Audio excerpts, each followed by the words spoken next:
E aí, pessoal, vamos para o último vídeo da série, né? Pelo menos os comandos básicos de Linux para quem está iniciando aí com o auxílio da IA. Eu acredito que nós cobrimos a maioria, né? Vamos fazer até uma revisão e nessa revisão, se sentir falta de algum comando, a gente pratica aqui, tá bom? Então vamos lá na nossa lista.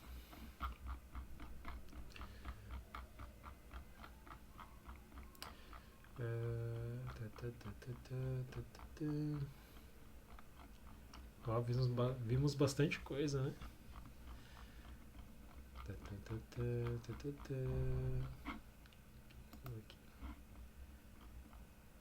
Aqui, né? Então, assim, revisando com vocês, né? Então, vimos o comando ls, né? Que ele ajuda a listar os arquivos. Como você navega em diretórios, né? Então, você quer acessar qualquer pasta, o comando cd vai te ajudar. Como você monitora o processo, né? Eu mostrei o top e também mostrei o htop. O sysctl, né, para você pelo menos gerenciar os serviços ali, como dar um restart, ver o status e dar um stop. O journalctl para você ver os logs sem precisar estar utilizando o tail, né? O grep para fazer buscas, né, então de arquivos, diretórios, padrões de texto. O chmod, né, para cobrir as permissões. O df-du para espaço, para ver espaço em disco. O SS e o netstatus para ver as conexões que estão ativas no sistema operacional, né, como portas e processos, né? E o kill para matar os processos, né?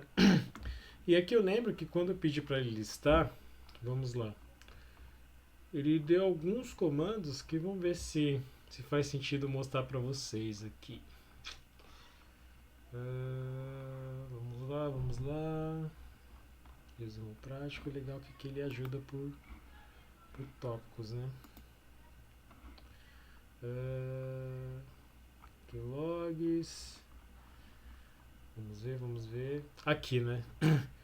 O que você já sabe, né? Então esses comandos para nós tá tudo bem. Sobre o monitoramento, né? Topsy, ctl, jourctl, grep, kill também, permissões, df, du, find e reads, né?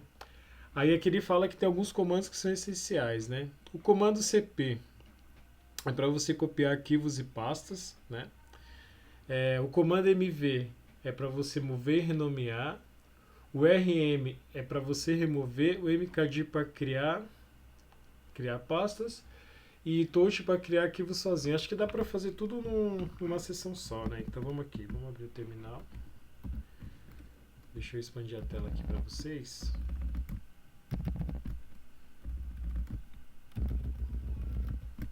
Então, essa é a sequência, né, que ele trouxe. Deixa eu abrir aqui para facilitar para nós. Então, o primeiro passo. Então, vamos fazer assim, o mkdir.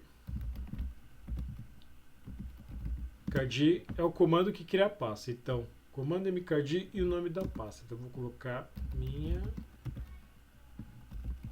pasta, certo? Para navegar dentro da pasta, cd minha pasta. Como criar um arquivo vazio? Do arquivo ponto vazio.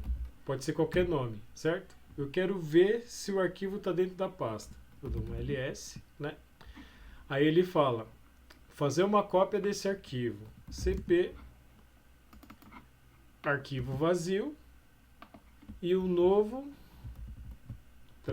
novo arquivo vazio. Assim eu consigo fazer uma cópia. Se eu dou um ls, tá vendo que eu tenho dois arquivos no diretório, né? Como que eu renomeio o arquivo? Então, o comando mv, né? Então, o comando mv arquivo, né? E o arquivo, vou colocar aqui, ó, renomeado. Se eu dar um ls, arquivo renomeado e arquivo vazio, né? E agora, como é que eu apago um arquivo? rm arquivo novo, né? e o arquivo renomeado, eu posso passar assim, e dar um Enter. Se eu dar um ls, eu não tenho nada na pasta. Então aqui eu consegui cobrir todos esses comandos, tá vendo? Só que tem um ponto específico aqui, que é do comando mv não, no comando cp, porque quando for um diretório, né? Então quando eu precisar fazer a cópia completa deles, eu tenho que usar o "-r", né? Então, vou criar duas pastas aqui, ó. mkdir, né? Pasta 1, certo? Aí se eu quero criar uma cópia recursiva, né, que seja comando cp, então tem que usar o "-r". Então cp "-r", né? Pasta 1, eu quero uma cópia com o nome pasta 2. Se eu der um ls, você pode ver que eu criei uma nova pasta aqui. Então é importante entender isso. E até mesmo o rm. O rm, quando você dá um rm "-f", que é forçando, quer dizer que ele vai apagar tudo, né? E o R é o recursivo, então por isso que esse comando ele é muito perigoso. E o interessante desse comando é que você rodando ele dessa forma, ele não te dá nenhum aviso que ele está apagando esse arquivo, entendeu? Então na hora de apagar. Então quando você apagar a pasta, como tem conteúdos dentro, usa o "-r", que é o recursivo, tá? E aí até o desafio para vocês aqui é pegue todos esses comandos e veja os exemplos, né? Façam testes. E se tiver alguma dúvida, né, eu vou colocar agora no final do vídeo o grupinho de estudos que eu criei. Mandem lá ou façam nos comentários aqui que a gente se ajuda, tá bom? Para quem está aprendendo. Então, passando aqui, né, visualização de arquivos. O comando cat, less, head e tail, né? Então, cat, ele exibe o arquivo inteiro, né? Então, eu vou pegar, vou criar um arquivo aqui, vai, vim, arquivo, né? Aí eu vou, aperto I por conta do vim, né? Vou fazer assim, né? Que tem um monte de um. Beleza. Salvei. Então, se eu quero visualizar o arquivo inteiro, cat, o nome do arquivo. Tá vendo que ele trouxe todos o número 1 printando na tela?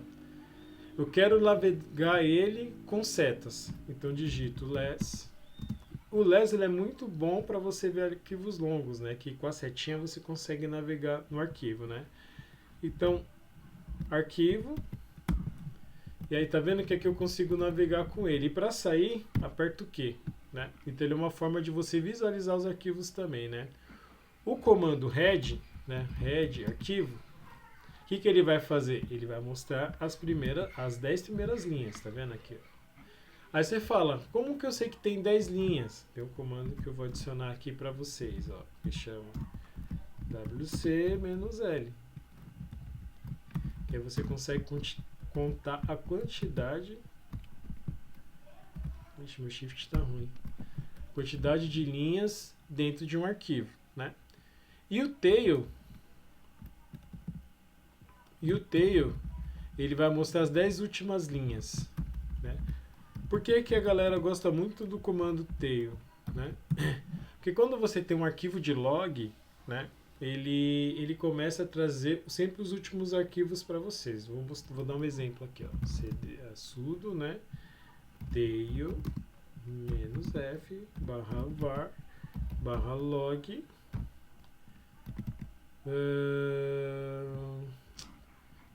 pegar o demesg, vai. Demesg. Você vê que ele vai pegando as últimas linhas. Então, tudo que tiver de iteração no computador, ele vai ser imprimido aqui. E aí, você quer sair do comando tail, você aperta Ctrl C, né? E aí, o comando das permissões, né?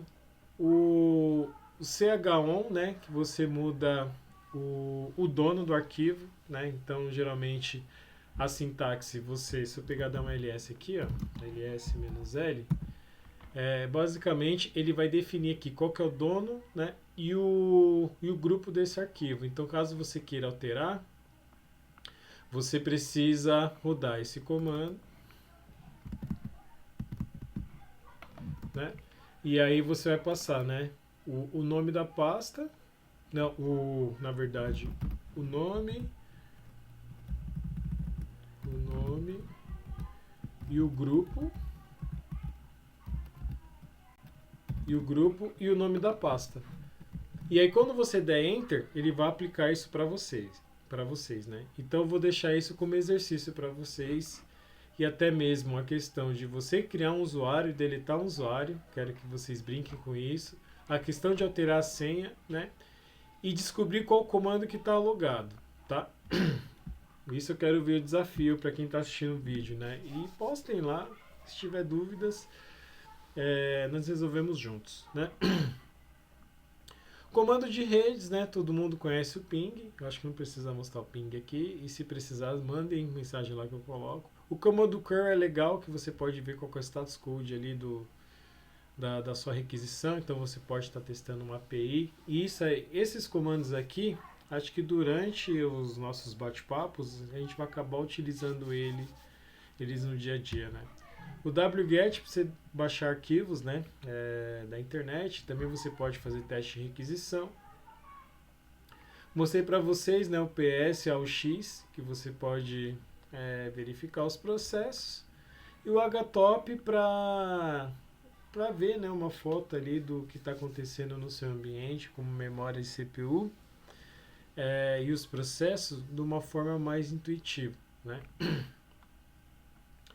Aí aqui tem uns comandos, né, para compactação, né, o tar, o gzip, o gunzip, né, isso aqui a gente pode utilizar numa outra aula, quando a gente for fazer alguns experimentos, trabalhar com SSH, mandar um arquivo para lá e para cá. E sobre as informações do sistema, né, que é o name, que você vê a versão do kernel. Deixa eu colocar aqui para vocês, né, você vê a versão do kernel. O free, a questão da sua memória RAM, é como você está utilizando o htop, não sei em que momento você vai utilizar. O uptime também ele mostra para você também no htop, tá? Deixa eu mostrar aqui para vocês. Que aqui, ó, a questão do free, você vai ver, né, aqui o consumo da sua memória, né? Lá ele vai mostrar a questão dos inodes e tal, mas tudo bem. Aqui, né, o tempo do seu sistema também, né, que seria o uptime. E aí a versão do kernel você precisa rodar caso você precisa ver a compatibilidade do seu sistema operacional para estar instalando algum pacote, né? Então aqui, né, tá tendo ele dá alguns exemplos para vocês, mas aí quando vocês forem praticar, né, usa auxiliar, que é a IA, e fazem os testes. Ficou com dúvida? Mandem nos comentários, né? Também tem um grupinho do WhatsApp que eu vou disponibilizar para vocês e a gente vai seguindo com essa jornada aí até conseguir chegar eu acho que um júnior inicial dá para mostrar bastante coisa aqui na nossa jornada aí do zero do zero ao analista júnior, beleza? Então, para fechar a série é isso, pessoal. Se tiver alguma dúvida, mandem mensagem, né? Entre em contato comigo, né? Pelo grupo, pelos comentários. Se quiser, podem me chamar no LinkedIn, né? Compartilhe para alcançar mais pessoas, né? Que estejam iniciando, né? E queiram um conteúdo assim, sem enrolação e totalmente no improviso, né? Porque eu estou fazendo isso aqui por conta do pedido de vocês, né? Porque eu não gosto muito, quem me conhece sabe que eu não gosto muito de aparecer, mas para esse caso eu achei necessário e foi a única forma de escalar e entregar o conteúdo para mais gente. Beleza? Então é isso, pessoal. Até mais. Valeu, falou!